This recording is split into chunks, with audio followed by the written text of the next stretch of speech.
Y ahora sí. Entonces, ahora sí. Entonces, a Lolito nosotros le decimos comúnmente, o lo conocen, ¿no? Como cálculos, y todos acá seguramente hemos escuchado alguna vez que, Disculpa, ya nos está compartiendo. ya, discúlpame. Ya, a ver.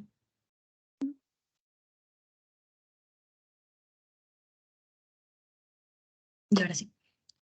Bueno, le decía que comúnmente nosotros tenemos los litos, que son los cálculos, y que muchas veces hemos escuchado que algún familiar, alguna persona en nuestro entorno tiene cálculos, cálculos en los riñones, cálculos en los uréteres, cálculos en la vejiga. Y la pregunta no es cuándo nosotros sabemos de qué son esos cálculos y cuál es la terapia que se va a dar. Pero hay factores epidemiológicos. Los factores epidemiológicos son intrínsecos o pueden ser extrínsecos. Los intrínsecos incluyen aquellos que son netamente, por ejemplo, la herencia y el sexo. En el caso del sexo hay que tener una consideración. Es mayormente frecuente en hombres una relación 3-1, excepto los cálculos que son de estruvita. Los cálculos que son de estruvita son los que están asociados a las infecciones urinarias. Entonces, lo de estruvita se dan más en mujeres. ¿Por qué? Porque las mujeres, ¿se acuerdan que hablamos en la anterior clase?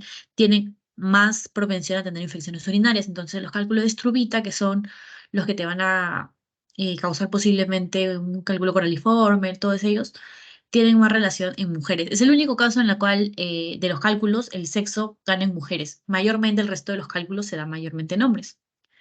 Luego tienes los extrínsecos, la geografía, factores climáticos estacionales, y eso les parecerá raro, pero te hablan de la geografía y te hablan de los factores climáticos estacionales porque hay zonas cálidas, hay climas muy cálidos, muy calurosos y estacionales, ¿no? También el verano, que provocan una deshidratación. Y de hecho la deshidratación es uno de los principales factores para que una persona genere cálculos. No sé si han visto alguna vez ese meme que dice como que cuando veo a mi paciente con cálculos y me acuerdo que yo también tengo que tomar agua, bueno, es porque la deshidratación, específicamente la deshidratación crónica, te lleva a tener un factor de riesgo para llevarte a una litiasis urinaria. Entonces te pone geografía, como le digo, ¿no? Los lugares que tienen clima más cálido, los factores climáticos y los estacionales, el verano, el sol, y te dan luego lo demás, ¿no? La ingesta de agua, como les digo, la ingesta de agua es importante porque la deshidratación crónica es uno de los factores más importantes.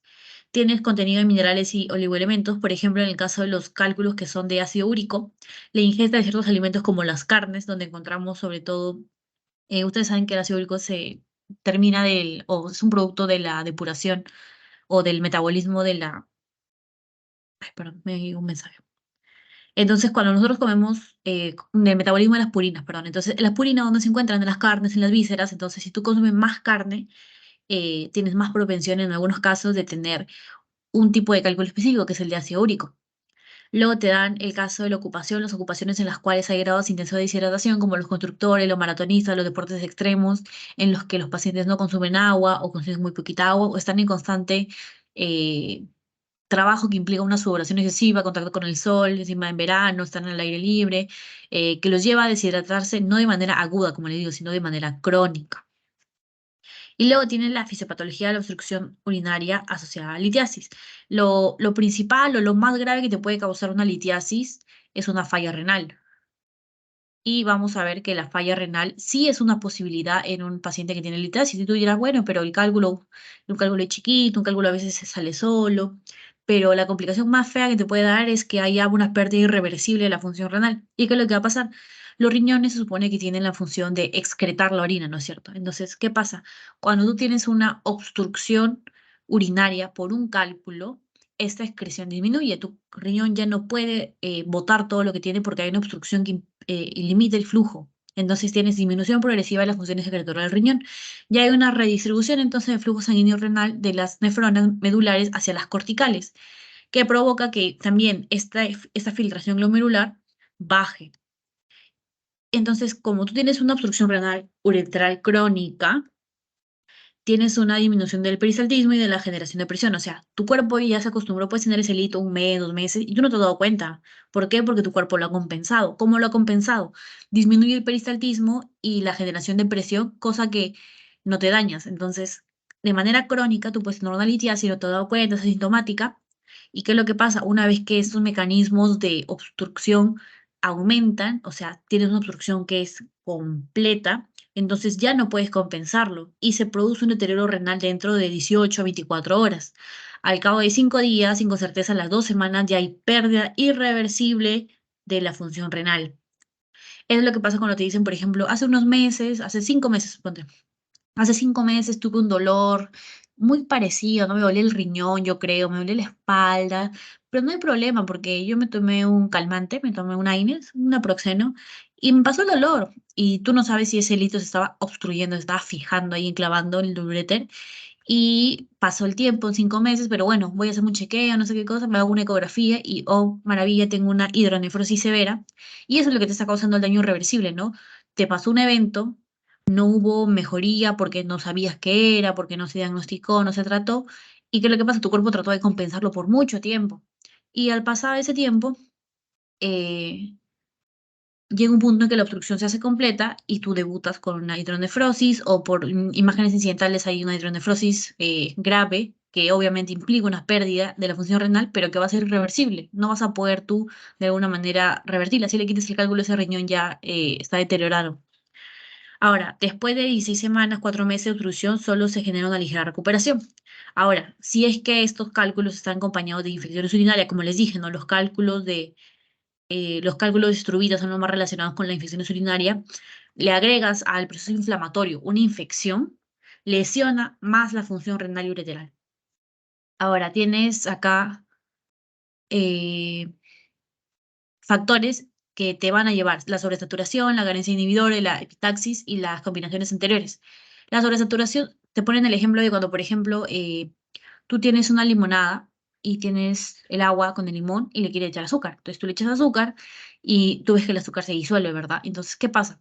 Cuando tú ya le echas mucho azúcar, ya la azúcar ya no se disuelve porque tú ya la saturaste, o sea, ya alcanzaste el punto máximo de saturación. No importa cuánto azúcar tú le eches, ese azúcar no se va a disolver, se va a precipitar, o sea, se va a mantener ahí durita. Eso es lo que pasa igual. Llega un punto en que tú tienes, por ejemplo, calcio y tienes mucho calcio en orina, ya. No importa, por un tiempo está bien. Pero cuando llegas al punto máximo de saturación, el calcio te empieza a precipitar y te forma un cálculo de oxalato de calcio o de fosfato de calcio, dependiendo.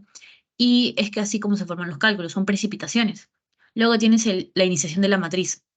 La proteína de Tan-Horsals se supone que se encarga de impermeabilizar el urotelio para que la orina no filtre la pared y la vejiga. Entonces, ¿qué es lo que pasa? A veces cuando se han abierto los cálculos, se han encontrado que en el medio de los cálculos hay esta proteína de Tan-Horsal, pero de manera alterada, o a veces han encontrado bacterias en la matriz de los cálculos. Sobre todo, como les digo, ¿no? Los cálculos de Struvita, que son los que más relación tienen con las infecciones urinarias. Tienen los carencias inhibidores, o sea, la falta de zinc y manganeso, y tienes la epitaxis, que es cuando para que una estructura se agregue a otra, tienen que tener una composición iónica similar, tienen que ser compatibles. ¿Por qué? Porque si no son compatibles, ¿qué hacen? Se repelen. Entonces, ¿qué es lo que pasa? Los cálculos por eso son de fosfato de calcio, oxalato de calcio, porque, como les digo, ¿no? Tienen que ser compatibles, tienen que tener una composición iónica similar para que se formen. Y bueno, las combinaciones anteriores de todos los factores que he mencionado. Ahora, hay enfermedades que están asociadas a la hipercalcemia y la hipercalciuria, o sea, tienes mucho calcio y tienes mucho ácido úrico, pero ¿qué es lo que pasa? No necesariamente estas enfermedades son lo que causan los cálculos. Realmente, estas enfermedades, todas las que están acá en esta lista, te pueden generar el 5%. Todas estas enfermedades representan menos del 5%. El otro 95% se debe sobre todo a la deshidratación crónica. Y entre los que te causan hipercalcemia, por ejemplo, el hiperparatiroidismo, la intoxicación por vitamina D, hipercalciuria, que es el aumento de ácido úrico a nivel de la orina, que como les digo, no, cuando tienes mucho se precipita. Y luego tienes los tipos de cálculos que vas a ver. Tienes los más comunes, que son los de oxalato de calcio, que es el que todos hemos escuchado. Estos cálculos son los que son más radiopacos. Si tú los pones en una... ay, si tú le tomas una radiografía de pie a ese paciente, vas a ver, es el más frecuente, es el que siempre sale. Vas a ver que es radiopaco, o sea, tú lo vas a ver blanquito, vas a ver ahí los uréteres, si está en el uréter, la va a ser una bolita blanquita. Tiene lo de fosfato de calcio, lo de fosfato de manganeso y amonio, que son los de estrubita, que les digo que tienen relación con las infecciones urinarias, lo de ácido úrico, lo de cistina y lo de santina. Ahora, ¿cuáles son los que te importan a ti? Te importan estos. El que es radiopaco, o sea, que ni bien tú le sacas una radiografía a tu paciente, lo vas a ver ahí y tú vas a decir, ah, ya, este cálculo muy probablemente es por un tema de frecuencia. Lo más probable es que sea de oxalato de calcio. ¿Que puede ser de fosfato de calcio? Sí, porque también se ven. ¿Que puede ser de estrubita? Sí, también puede ser, pero tienen otra composición generalmente, pero sí es blanco en la radiografía. Y por un tema de frecuencia, 70%. Tú dices, ah, ok, es oxalato de calcio, está bien, porque lo más frecuente es eso. Tienes lo de fosfato de calcio y lo de estrubita, que también son radiopacos. El de estrubita es menos radiopaco, o sea, se va a ver un poquito menos blanco, no se va a ver tan nítido. Y como les dije, ¿no? Son sobre todo en infecciones urinarias y se pueden asociar cuando ya es muy crónico, cuando son infecciones urinarias a repetición, que, por ejemplo, tú le das a una paciente su antibiótico, ya, ok, mejoro. Pasa un tiempo más, otra vez vengo con una infección urinaria, otra vez. O sea, puede tener 4 infecciones urinarias meses y tú te preguntas por qué. Y la obstrucción genera una sobreinfección que va ascendiendo. Entonces, el paciente puede llegar incluso a tener un cálculo coraliforme, que lo vas a poder ver en una radiografía, y va a ser menos radiopaco que los de oxalato de calcio. O sea, se va a ver un poquito menos definido, pero por el tamaño y la forma que tiene como literalmente es coraliforme, entonces tú vas a darte cuenta que de eso. Tiene lo de ácido úrico, que es un radiolúcido, y lo de santina. O sea, si te pregunta, ¿qué cuáles no se ven en la radiografía? Estos no se ven en la radiografía porque se ve un radiolúcido. El radiolúcido se supone que es negro, entonces es más difícil. Pero los de oxalato de calcio se ven muy bien, vas a ver un puntito blanco. Y luego tiene la solubilidad del pH. ¿Cuáles son los que te importan a ti? Los de la orina ácida. ¿Por qué? Porque tú tienes ácido úrico y lo de santina se precipita en orina ácida. Entonces, ¿qué es lo que vas a hacer tú en una terapia médica? Tú puedes alcalinizar la orina y viceversa. Tú puedes tener eh, los que precipitan en orina alcalina y ¿qué vas a hacer para, como una forma de tratamiento? Puedes acidificar la orina. Entonces, a ti te importa saber cuáles se precipitan en orina alcalina, cuáles se precipitan en orina ácida. Y yo me acuerdo porque ácido como ácido úrico, entonces se precipita en ácido, ¿se dan cuenta? Y tienes lo de santina, que también se precipita en orina ácida. Bueno, yo sé de memoria, pero yo me acordaba de que el de ácido úrico siempre se precipita en orina ácida porque son ácidos, entonces tiene un poquito de lógica. Eh, y como le decía, hay una densidad para ver si tú lo puedes ver en una placa simple de abdomen. Todos los que son radiopacos se ven en la placa, excepto los que son de ácido úrico, lo de santina, que no se pueden ver en la radiografía. Esta de acá. No se ve, no se ve. Y te importa lo de la solubilidad en orina. ¿Por qué? Porque tú puedes ver de manera terapéutica si puedes acidificar o alcalinizar la orina. Los que se precipitan en orina alcalina, entonces tú acidificas, y los que viceversa, los que se precipitan en orina ácida, tú lo alcalinizas. ¿Con qué? Con bicarbonato. Entonces te preguntan el diagnóstico. El diagnóstico tiene tres cosas. La clínica. El cólico renal es lo agudo. Pongo acá.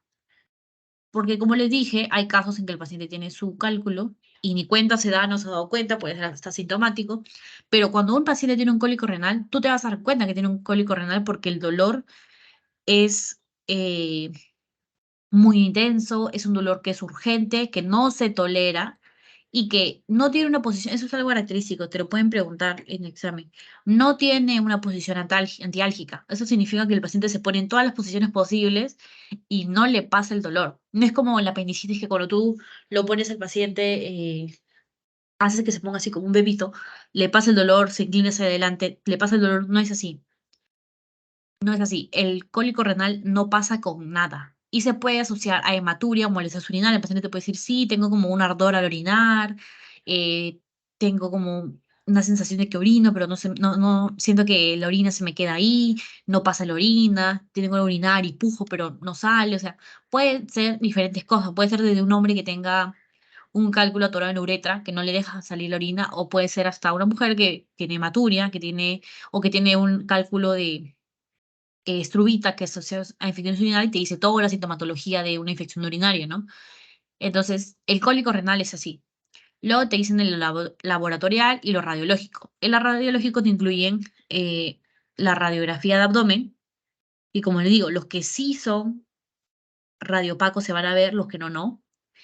Tiene la ecografía. El problema de la ecografía es que no se ven los uréteres, pero sí te sirve para ver riñón sobre todo. O sea, el que les dije, ¿no? El paciente que hace tiempo tuvo un cólico renal, no se curó, o sí le dijeron, hay veces que sí le dicen, sí, señor, usted tiene un cálculo ahí enclavado. No, bueno, ya pasará, no creen. No, pero señor, le podemos hacer una litotripsia por onda de choque. No, no se preocupe, me va a pasar seguro. Viene a los 5 meses con falla renal. Se sirve mucho para ver riñón. Tiene la orografía escritora, que antes se pensaba que era como el gol estándar, pero actualmente el gol estándar es la tomografía. Y en la tomografía, que se le conoce como el uroten, no sé si lo han escuchado alguna vez en el hospital, se pide uroten, perdón, sin contraste. El uroten sin contraste te va a permitir ver las unidades Hanfield. Las unidades Hanfield te van a dar como el grado de dureza. Y eso es importante porque cuando tienes menos de 1000 unidades Hanfield, tú puedes optar por la litrotripsia por onda de choque, y cuando tiene más de 1000, o sea que es un cálculo duro, no puedes optar por esta opción. Entonces, es importante que tú tengas las unidades Hanfield que te van a dar dureza. ¿Es blando o es duro? Es el método de elección y se hace sin contraste porque ustedes saben que el contraste puede empeorar la falla. Si el paciente tiene falla renal, lo vas a empeorar todavía, entonces no le vas a dar contraste. Te da las características del cálculo, dónde están las unidades Hanfield, todo eso. Y otra opción que te dicen como posible es la pilografía ascendente, pero quédense sobre todo con la tomografía, un Urotem sin contraste. Ahora, en los episodios agudos de litiasis tienes que tener la anamnesis, el examen físico, la anamnesis. El paciente viene con un dolor que ha empezado, como les digo, es un cólico agudo, es tan insoportable que es imposible que te digan, sí, mi cólico renal empezó hace 8 días y yo recién estoy viniendo a emergencias. Imposible, porque el paciente que le duele por una litiasis urinaria viene a las horas, si no a los minutos. Entonces te van a decir, yo hace 2 horas estoy en mi casa y me he tomado 2 analgésicos y no me pasa y ya no aguanto este dolor, me echo, me paro, todo lo que tú quieras y no me pasa el dolor. Ese es un cólico renal. Y te dicen, ¿no? Está en la espalda o alguna vez cuando ya se está yendo hacia, va viajando en los uréteres y se va hacia vejiga, te dicen, es un dolor que empieza acá en mi espalda a nivel de la fosa renal, pero se me irradia hacia genitales. Te puede darle la noción de que el cálculo puede estar incluso viajando a ese nivel. Y luego te dicen el examen físico. El examen físico incluye, por ejemplo, la percusión positiva, puntos renal positivos, etc, etc. Análisis de orina. En el análisis de orina tú vas a ver si hay hematuria. Como ya dije, algunos cálculos se pueden asociar uno con hematuria. Y la radiografía simple de abdomen, que como les dije, en algunos casos, sobre todo como los más frecuentes son los de oxalato de calcio, siempre se pide radiografía simple de abdomen de pie y la mayoría de veces sale. Y si no sale, puedes igual pensar, bueno, quizás no es un nodo de oxalato de calcio, quizás sea de ácido úrico, quizás de estrubita, que no se ve tanto. Y luego tienen, ¿no?, la tomografía sin contraste. Y acá te van a dar el tamaño del cálculo y te van a dar la densidad del cálculo. Y acá tú vas a ver. Si mide menos de 4 milímetros, el pasaje espontáneo, o sea, la posibilidad de que ese cálculo solito viaje es muy buena, un 90%. Entonces, como lo más probable es que viaje solito, entonces tú solamente lo vas a observar, lo vas a vigilar al paciente. Si tienes un paciente que tiene un cálculo de 4 a 6 milímetros, el pasaje es mitad-mitad. Puede que pase, puede que no pase. O sea, hay una posibilidad de un tratamiento intervencionista. Luego, tú le das lo pones a observar, le planteas la posibilidad de un tratamiento intervencionista, le calmas el dolor, todo lo que tú quieras, y después de 15 a 20 días pides una nueva tomografía para ver si el cálculo ha migrado o no. Si no ha migrado, si no ha caído el cálculo, tú le puedes dar un tratamiento intervencionista. Y luego tienes mayor a 6 milímetros, es poco probable que viaje, o sea, es necesario que tú intervengas y es por eso que le vas a hacer un tratamiento. Ahora, el proceso de toma de decisiones respecto del tratamiento depende de si hay obstrucción significativa, si hay deterioro renal progresivo, hay una pielonefritis refractaria, o sea, los cálculos están siendo fuente de infección, porque si tú te enclavas, eh, si tú enclavas el cálculo y ya tienes el cálculo ahí enclavado y la orina no pasa, o sea, hay un acúmulo de orina ahí todo estancado, lo más probable es que se infecte. Entonces, los cálculos a veces son la fuente de infección y el dolor constante. O sea, todos esos hay que considerar para ver si el paciente tú lo vas a dar en tratamiento o no le vas a dar en tratamiento. Ya, entonces, el tratamiento puede ser de dos formas. Tú le puedes dar un tratamiento médico, o sea, pastillas, le puedes dar analgésicos o le puedes dar un tratamiento intervencionista que no necesariamente es entrar a una sala, o sea, a veces se hacen todavía en tópico de cirugía, o sea, no son tan invasivos como se piensa. Eh, ujú. Entonces tienes acá terapia médica expulsiva, que se le conoce como MET.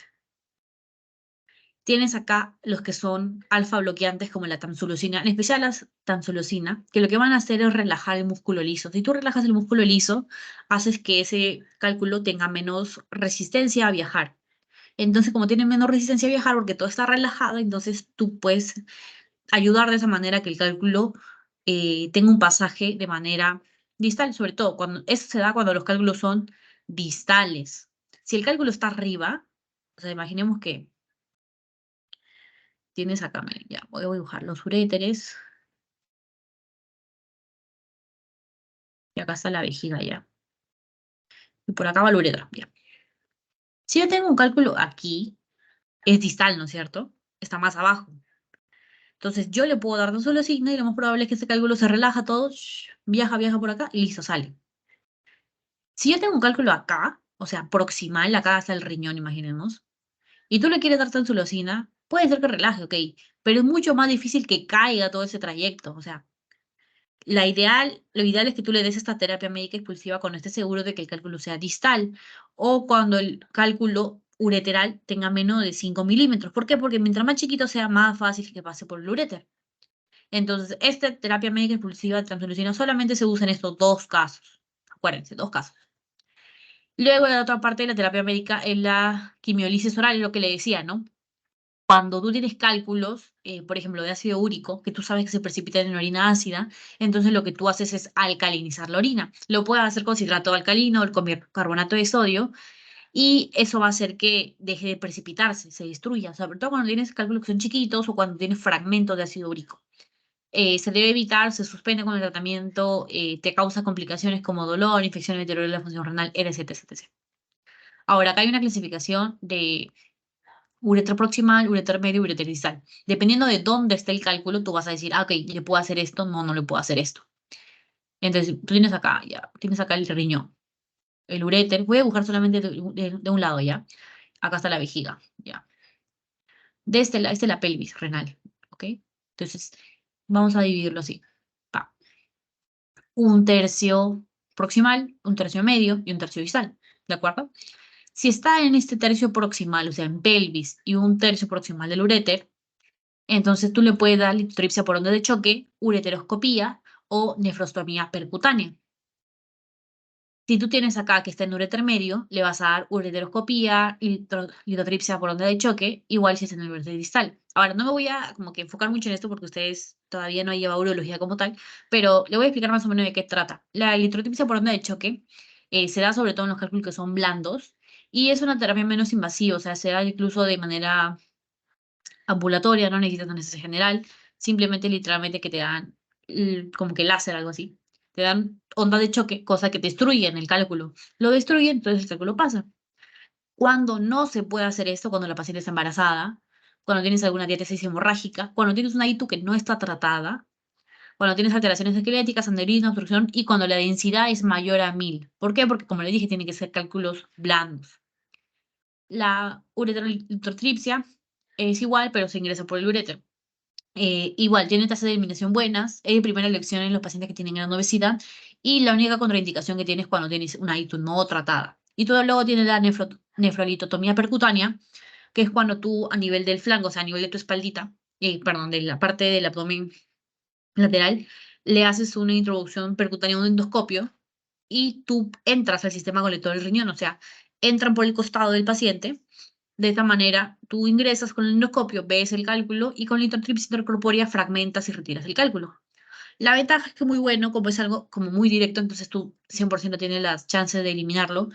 El problema es la pérdida sanguínea, importante, es un riesgo, pero como les digo, ¿no? Es un tratamiento ideal, sobre todo a las piedras que son más grandes, o sea, que tienen ya 2 centímetros, que son 20 milímetros, especialmente cuando tienes cálculos coraliformes, que los cálculos coraliformes, como le dije, son los que se han asociado con infecciones. Y y las contraindicaciones son igual, una ITU no tratada, tumor en el área del acceso, riñón de potencial maligno y las diátesis hemorrágicas. Y eso es todo sobre litiasis urinaria. Voy a compartirles ahorita el PPT de anemias. Esperen un ratito.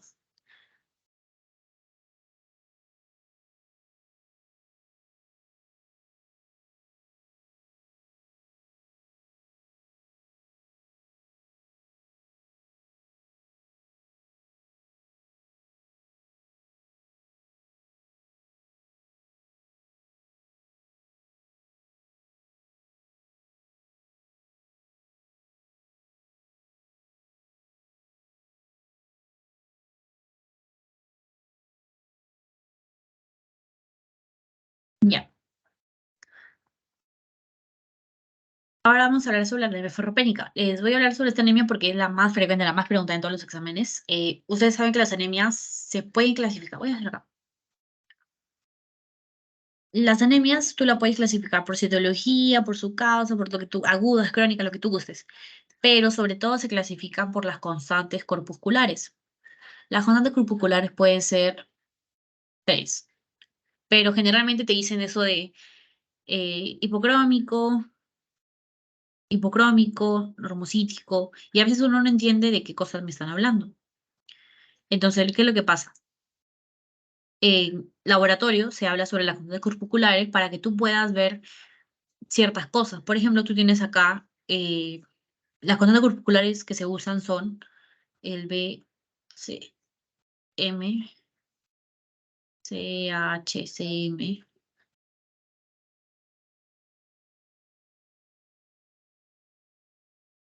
Ujú. Y finalmente te dan el HCM. Entonces, ¿qué pasa? El BCM es el volumen corpuscular medio. Entonces, como te hablo de volumen, te voy a hablar de tamaño. Entonces, cuando está normal, como estoy hablando de tamaño, ¿tamaño de qué? ¿De qué cosas son los eritrocitos? Son células, ¿no es cierto? Entonces, cuando yo te hablo de tamaño, te voy a decir que es normal, normocíticas, te voy a decir que está aumentado, macrocíticas, y te puedo decir que está disminuido. Microcíticas, cuando algo de tamaño está chiquito, como le dices, es micro. Cuando algo está de tamaño aumentado, como le dices, es macro, ¿no es cierto? Y cíticas es célula. Entonces, cuando te hablan de BCM, siempre te dicen volumen. Acuérdense, B de volumen, V de volumen. Volumen. Si el volumen está normal, normocítico. Si está aumentado, macrocítico. Si está disminuido, microcítico. Y te dan el HCM, que es la hemoglobina corpuscular media. La hemoglobina, acuérdense, la hemoglobina te da color, ¿no es cierto? El grupo hemo, el hierro, te da color. ¿Qué color te da? Un color rojito. Entonces vamos a hablar de color.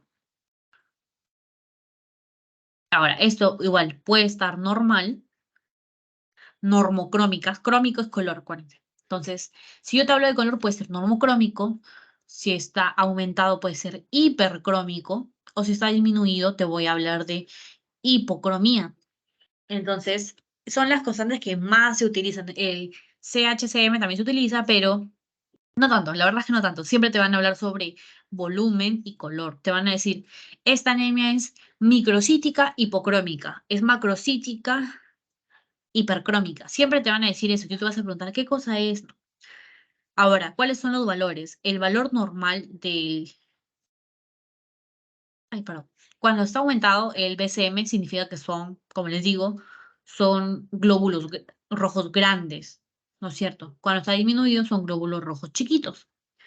El valor normal va de 80 a 100 pentolitros y del HCM va de 28 a 32. Entonces, basado en estos valores, tú puedes decir, está grande el eritrocito, está pintado el eritrocito y en base a eso va a clasificaciones. ¿Por qué? Porque la anemia, por ejemplo, la ferropénica, está dentro de los microcíticos hipocrómicos. En cambio, las anemias megaloblásticas son macrocíticas hipercrómicas. Entonces vamos a hablar sobre anemia. Ahora que tienen ese concepto básico, cuando les explique la parte laboratorial, me van a poder entender un poquito mejor. La anemia es un problema de salud pública. ¿Por qué? Porque en nuestro país, sobre todo, una de las principales causas de que los niños, por ejemplo, no alcancen su correcto desempeño académico es la anemia, porque ustedes saben que la hemoglobina en la sangre, ¿qué cosa es lo que hace? Transporta el oxígeno. Entonces, ¿qué pasa cuando los tejidos no tienen suficiente oxígeno? Por ejemplo, si el cerebrito no le da suficiente oxígeno, no se desarrolla bien. Entonces, ¿qué va a hacer? La anemia como tal es la disminución de la hemoglobina en la sangre y la anemia ferropénica es la anemia carencial, acuérdense de esta palabra, carencial, que se produce por la deficiencia de hierro. No es la única anemia carencial porque las anemias carenciales también pueden ser por deficiencia de vitamina B12, por vitamina ácido fólico, que son menos frecuentes, pero que también, como les digo, son carenciales. Hay algunas anemias que son autoinmunes, como la anemia perniciosa. Hay anemias que son por ejemplo, la de deficiencia de hierro, algunas pueden ser no solamente por deficiencia de la ingesta, puede ser por pérdida. Entonces tienes acá la anemia. La anemia va a variar, sus valores de hemoglobina varía dependiendo de qué estemos hablando, si son niños o son adultos. Y si son adultos y si son mujeres, están embarazadas o no están embarazadas. Esa es la diferenciación más importante que tenemos que tener. Entonces tenemos acá mujeres no gestantes, su punto de corte es 12. Y en las gestantes su punto de corte es 11. Y en los varones, como los varones no se embarazan, entonces los varones no importa, solamente tiene como punto de corte 13, acuérdense, 13, 12, 11. Y te dan el valor del hematocrito. El hematocrito hay ocasiones en las cuales aumenta. El hematocrito es un porcentaje que se encuentra en la sangre. Siempre te lo van a dar en porcentaje, te van a decir, tiene hematocrito de 36%.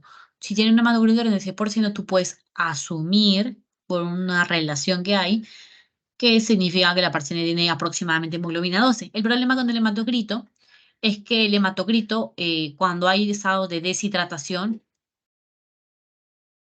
hay una hemoconcentración, o sea, el hematocrito aumenta porque ustedes saben, ¿no? Si tienes acá la sangre, tienes un porcentaje que es el hematocrito, que es la cantidad y glóbulos rojos que hay, pero ¿qué pasa? Si tú le quitas el otro componente a la sangre, o sea, le quitas el líquido, el volumen, o sea, estás deshidratado, entonces el hematocrito aumenta por una cuestión de lógica. Entonces tú lo rehidratas al paciente y su hemoglobina de 15 pasó a 11 y tú le dices, ay, ha perdido 4 puntos de hemoglobina en las 12 horas que yo lo he hidratado. ¿Estará teniendo pérdidas por algún sitio, señor? ¿Usted ha sangrado? No, señorita, no he sangrado. No es que haya perdido sangre, lo que pasa es que estaba en una hemoconcentración y que al momento de que tú le has quitado, le has solucionado la deshidratación, entonces automáticamente su hemoglobina se pone en su estado normal. Su estado normal era 11, sino que como estaba deshidratado pasó a 14.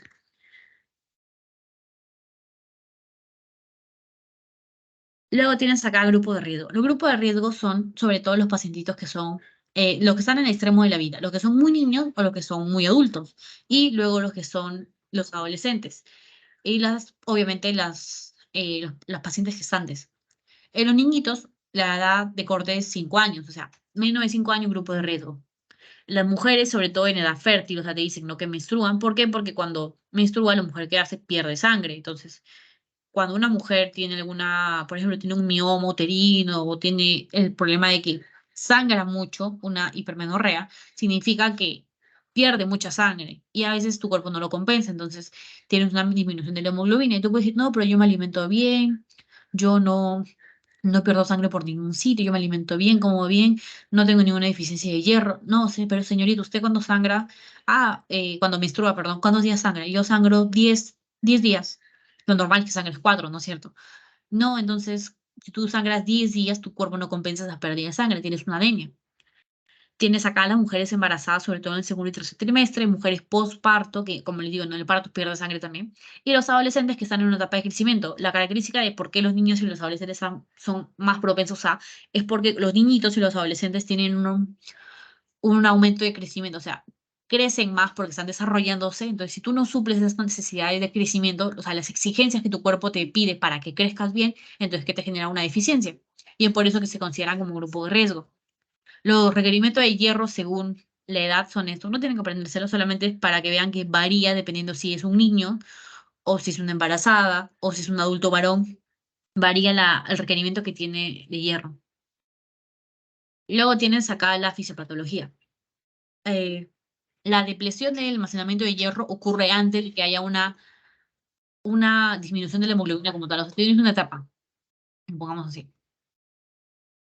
Supongamos que acá es cuando tú fuiste al médico y la hemoglobina salió en, no sé, 10, que para una mujer no gestante está en deficiencia, ¿no es cierto? Entonces, no es que el día que tú te tomaste el examen de sangre, ese día justamente la hemoglobina estaba mal.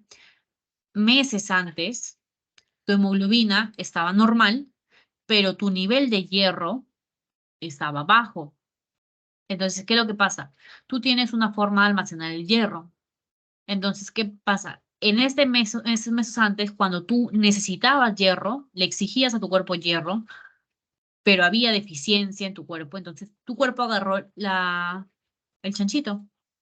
Digamos que tienes ahí, está bien feo el chanchito. Digamos que tienes un chanchito y este chanchito está lleno de hierro. Entonces tú dices, pucha, me falta hierro, no importa. Yo puedo usar este chanchito, o sea, tú puedes usar tu almacenamiento. Y lo usas. Tú depletas este almacenamiento de hierro, o sea, usas toda la reserva de hierro que tiene tu cuerpo. Entonces, después de esta etapa de que no tienes hierro, usaste todo el almacenamiento, tú pasas a una depresión del transporte de hierro. O sea, no es solamente de que ya no tienes almacenamiento, sino que no lo puedes transportar. ¿Por qué? Porque ya estás en un déficit. Y una vez que recién pasaste por esas dos etapas, recién se refleja en tu hemoglobina. O sea, ya tienes una depresión del hierro funcional. O sea, no tienes hierro, la hemoglobina baja y, pues, como les dije, ¿no? ¿Qué hace la hemoglobina? Lleva el oxígeno a la sangre le da sangre a los tejidos. ¿Y qué pasa cuando ya funcionalmente el hierro no funciona? Tú tienes todos los síntomas y es por eso que acudes al médico y recién te dicen, ah, tu hemoglobina está baja, tienes anemia. Pero este proceso empezó meses antes. Ahora, tienes acá etiologías. La anemia ferropénica puede tener diferentes causas. Puedes tener una disminución de la ingesta dietética, sobre todo se da en los niñitos, porque como yo les dije, en los niñitos tu cuerpo necesita mucho hierro, te pide mucho hierro. ¿Por qué? Porque el niño está creciendo, porque el niño está que se desarrolla, pero en la ingesta, o sea, en la ingesta, me salió muy mal, no comes hierro. Entonces, como no comes hierro, esto que te pide tu cuerpo no lo suples. Entonces tienes una disminución de la ingesta dietética, o sea, hay una deficiencia de la dieta. Tienes tu pérdida de sangre o de hierro. Esto ocurre sobre todo en las mujeres que menstruan. ¿Por qué? Porque como le dije, no, si lo normal es que menstrues 4 días y tú menstruas 10, pierdes mucha sangre, entonces tu cuerpo no lo suple y tienes una deficiencia, tienes una pérdida de sangre que te lleva a que finalmente a una baja de la hemoglobina. Y tú tienes la otra, ¿no? Tienes la disminución de la absorción de hierro. Los trastornos gastrointestinales te pueden llevar a una deficiencia de la absorción de hierro. O sea, no es solamente que tú consumas el hierro, sino que lo absorbas. Esto puede deberse, por ejemplo, cuando tienes, hay alimentos que te ayudan a la absorción de hierro y alimentos que no te ayudan a la absorción de hierro. ¿Qué cosa no te ayuda a absorber hierro? El café. ¿Qué cosa sí te ayuda a absorber el hierro? Todo lo que sea betacaroteno, o sea, todo lo que sea amarillito, por ejemplo, la zanahoria, el zapallo, todo eso te ayuda a absorber hierro, pero hay otros que no. Entonces tienes esas tres causas. Y luego tiene la sintomatología, ¿no? A primera instancia, o sea, los meses antes que te mencioné, la sintomatología de la anemia no se da. O sea, en 3 meses que tú usaste toda tu reserva de hierro, no tienes sintomatología. Pero una vez que debutas con la anemia, tú puedes tener todo lo que se le conoce como síndrome anémico. El síndrome anémico incluye, ¿no? El cansancio, la pérdida de la persistencia, te levantas con sueño, tienes debilidad, tienes mareo, palidez, disnea. Puedes tener también la coiloniquia, que son las uñas cóncavas. Puedes tener síndrome de las piernas inquietas, que es como que el impulso desagradable de mover tus piernas en periodos de inactividad. Puedes tener pica, que es la ansiedad normal de lamer o de comer sustancias que no son nutritivas y que son poco usuales, por ejemplo, tierra, pintura, hielo, otras cosas. Puedes tener estomatitis, glositis, mareos. Puedes tener alopecia, o sea, la pérdida del cabello. Puedes tener irritabilidad, alteraciones digestivas, alteraciones térmicas. Todo un síndrome que te abarca la anemia. Ahora, ¿cómo es el diagnóstico? El diagnóstico tiene que tener las tres partes, ¿no? La historia clínica, los síntomas y los signos, y tienes que tener el laboratorio. Es así de simple detectar una anemia. ¿Qué cosa vas a encontrar? Dentro de la historia clínica, tú puedes encontrar el tipo de dieta. Por ejemplo, si el paciente no consume alimentos ricos en hierro, o al contrario, tiene un exceso de carbohidratos y de leches, no tiene suplemento de hierro, tiene una dieta vegetariana, eso puede sumarte a que es una dieta inadecuada.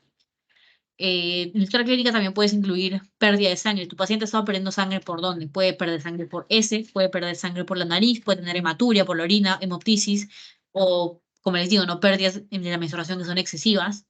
Puede tener trastornos gastrointestinales como esteatorrea, otras cosas. Puede tener hábitos de la pica. Le puedes preguntar si tiene también trastornos cognitivos, como por ejemplo los niñitos. Tu niñito, tu hijito tiene bajo rendimiento escolar. Sí, eso también suma en la historia clínica.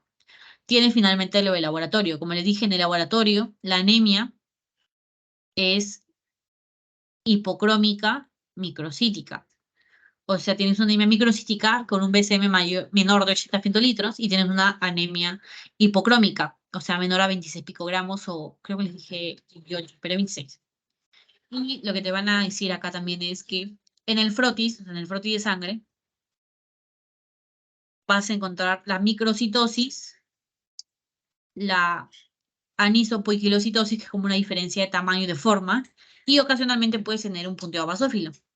Ahora, en el caso de que te den el RDV, eso es como una prueba que te dice si hay anisocitosis. La anisocitosis es la diferencia de tamaño en los hematíes. O sea, a veces en los frotis tiene glóbulos grandes grandes, tiene glóbulos rojos grandes, otros chiquitos, otros grandes. O sea, no tienen un tamaño homogéneo. Entonces, esto te lo da o se expresa en el RDV.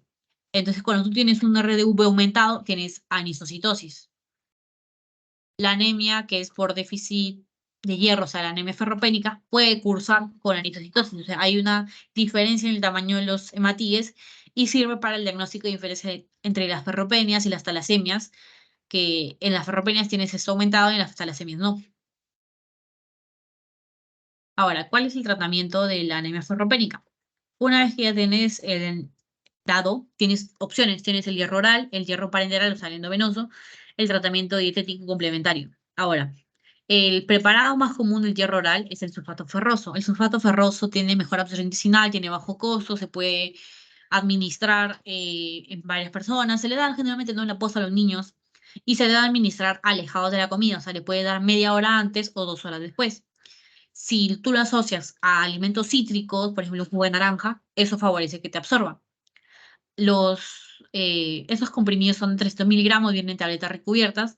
No se confundan. Una cosa es cuánto tiene la tableta y cuánto de hierro alimental. O sea, acá, el sulfato ferroso, 300 miligramos en la tableta, o sea, toda la tableta, 300 miligramos, equivalen a 60 miligramos de hierro elemental. Ay, me equivoqué en escribir, perdón. Hierro elemental. Ahora, como es, como les dije, ¿no? Tú le tienes que dar esto media hora antes de comer, 2 horas después de comer, y tú puedes prescribir 2 a 3 tabletas por día. Se requieren, ustedes acuérdense, ¿no? Se requieren 100 a 200 miligramos de hierro elemental por día, entonces le puedes dar 2 a 3 tabletas. ¿Y qué es lo que pasa? El problema con las personas que toman sulfato ferroso y siempre te lo van a decir es que tienen molestias gastrointestinales, o sea, te van a decir que tengo náuseas, tengo estreñimiento, o al revés, te da diarrea, te causa vómitos. Por la baja tolerancia a gastrointestinal es que mucha gente deja de tomar el sulfato ferroso cuando se le ha indicado. Y lo otro que te pueden decir, y no te vas a asustar, es que las heces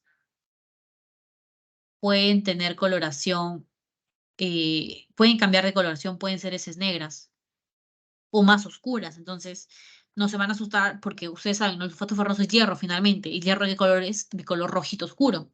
Entonces, al momento que tú lo conviertes en heces, puede ser de que adquieran esta coloración y no te vas a asustar porque es propio del sulfato ferroso que está tomando.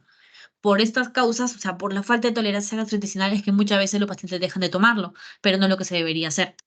Deberían tomarlo por mucho tiempo porque no solamente, como les dije, en la tabla está así, ¿no? Tú detectas tu hemoglobina acá, hemoglobina disminuida, pero antes de esto, el hierro almacenado ya estaba disminuido. Entonces tú cuando vas a tratar a un paciente, no solamente basta con que su hemoglobina suba, porque lo primero que va a subir no es su hemoglobina, lo primero que va a hacer tu cuerpo es compensar este hierro que te gastaste y luego recién va a subir la hemoglobina. Entonces es por eso que a la semana que le doy sulfato ferroso no va a aumentar su hemoglobina. Y luego tienes el hierro parenteral. Solamente está indicado en 2 casos, cuando tienes intolerancia oral al hierro, al sulfato ferroso, o sea, al hierro oral, cuando tienes una enfermedad, un problema de la absorción, perdón, 3 casos, o cuando tienes, que resolver, o sea, cuando tienes que dar un tratamiento agudo, o sea, tienes que revertir o tienes que corregir los valores con prontitud. Por ejemplo, si tienes un paciente que va a entrar a cirugía, no hay paquete globular, tú le puedes dar hierro parenteral. Ahora, ¿qué es lo que pasa? La administración endovenosa se puede usar con hierro sacarato, por ejemplo, que está bastante disponible, pero las complicaciones que te va a generar es dolor en el sitio de la inyección, puedes tener hipotensión arterial, hay pacientes que son alérgicos a la administración endovenosa, te pueden causar un shock anafiláctico, o te pueden causar no cefalea, malestar general, le da urticaria, le da mialgia, artralgia, o sea, es un poquito engorroso. Entonces la verdad es que lo normal es que tú optes mucho por el sulfato ferroso oral. El parenteral se indican en estas 3 ocasiones y ya en el caso de la intolerancia oral, el sulfato ferroso tiene que ser una intolerancia oral muy abismal como para que tú digas, ok, bueno, no te voy a dar oral, te voy a tener que dar parenteral. Entonces, lo indicado siempre de primera línea es el hierro con suplemento oral. Ahora, tú aparte de esto le tienes que sumar cosas. Si tienes el paciente que no come nada, que es vegetariano, que le puedes dar estos complementos. Tienes un paciente que no come, tiene una dieta rica en carbohidratos, sin nada de carne ni vegetales, entonces tú puedes aumentarle o corregirle esa dieta. Tienes un paciente que pucha, no desayuna, no come nunca, entonces tienes que hablarle sobre que la alimentación tiene que ir acompañado de este complemento, de ese suplemento. ¿Por qué? Porque al final el hierro, como le dije, hay factores que aumentan su absorción y factores que disminuyen su absorción. Si tú te tomas tu sulfato ferroso y después te metes un café, no se va a absorber nada. Tomas un sulfato ferroso, te tomas leche, un vaso de leche puede tomarte la pastilla, no te va a hacer nada porque no lo vas a absorber. Tienes que ayudar al paciente a que absorba. ¿Con qué? Con betacarotenos, le puede dar espinaca, le puede dar zapallo, le puede dar zanahoria, le puede decir que se tome un jugo de naranja con su sulfato ferroso, cítricos, lo que tú gustes, pero ayudarlo a que el tratamiento dietético complemente ese suplemento oral que es el hierro. Ahora, ¿cómo es la respuesta cómo es la respuesta al tratamiento? Como les dije, eh, en el paciente la detección de la hemoglobina ocurre después de que has depletado este hierro almacenado. Entonces, cuando tú le des el sulfato ferroso, tu hemoglobina no va a subir en 7 días. Tu hemoglobina va a subir lo más probable en 4 meses. Entonces, como va a subir después de tiempo, lo que tú tienes que ver es que al séptimo día, o al séptimo, a la primera semana, día, perdón, tú puedes ver un pico de reticulocitos. Los reticulocitos son los eritrocitos jóvenes. Pero a partir del cuarto mes, de tratamiento continuo y buen tratamiento es que tú vas a ver una corrección total de los valores. Entonces, una vez que se corrigen los valores, tú tienes que continuar con el tratamiento a dosis bajas durante aproximadamente 3 meses más. Ya le puedes bajar la dosis, ya no tiene que tomar 3 tabletas al día, puede tomar dos, puede tomar una. Y eso es lo que va a hacer con el tratamiento. Y me parece que ahora sí, ya acabé todo. Ujú. No le voy a pasar post ni pre, solamente estoy contando la asistencia de manera de que veo la persona que está en la reunión. Así que no se preocupen por eso, pero espero que hayan entendido el tema. Y el PPT de litiasis urinaria se lo pasé la otra vez. Y el PPT de anemia ferropénica sí se lo voy a pasar ahorita.